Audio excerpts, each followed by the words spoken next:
புதுசாக நடிக்க வர ஹீரோ ஹீரோயின்ஸை யார் அறிமுகப்படுத்தினா அவங்க மிகவும் பிரபலமாக ஆவாங்கன்னு நினைக்கிறீங்க?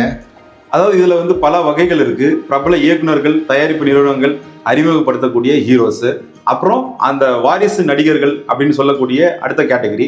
அதுக்கப்புறம் வந்து தானே இயக்கி, தானே தயாரித்து, தன்னைத்தானே ஹீரோவாக அறிமுகப்படுத்திக்கிற ஒரு விஷயம். கடைசி கேட்டகரி வந்து எல்லாருமே புதுமுகம், தயாரிப்பாளர், இயக்குனர், நடிகர் எல்லாமே புதுமுகமாக இருந்து ஜெயிக்கிற ஹீரோஸ்.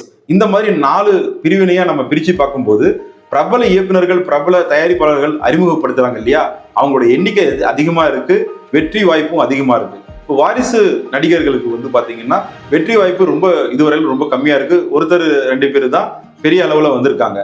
3ஆம் இடத்துல வந்து பார்த்தீங்கன்னா இப்போ எஸ்ஜே சூர்யா மாதிரி, ஆர் பார்த்திபன் மாதிரி தன்னைத்தானே இயக்கி, பிரதீப் ரங்கநாதன் உட்பட தனித்தனியாக இயக்கி லான்ச் பண்ணவங்களும் இருக்காங்க. அதோட எண்ணிக்கையும் ரொம்ப கம்மியாக இருக்கு.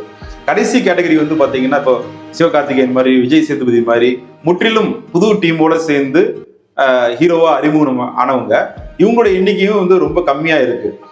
இந்த ஆய்வு வச்சு பார்க்கும்போது பார்த்தீங்கன்னா பிரபல இயக்குநர்கள், பிரபல தயாரிப்பு நிறுவனங்கள் வந்து அடுத்த 2 ஆண்டுகளுக்குள்ள ஒரு 20 கமர்ஷியல் ஹீரோஸை வந்து நம்ம லான்ச் பண்ணாதான் தமிழ் திரையுலகத்தால வணிக ரீதியாக முன்னேற முடியும்னு நான் நினைக்கிறேன். நன்றி சார்.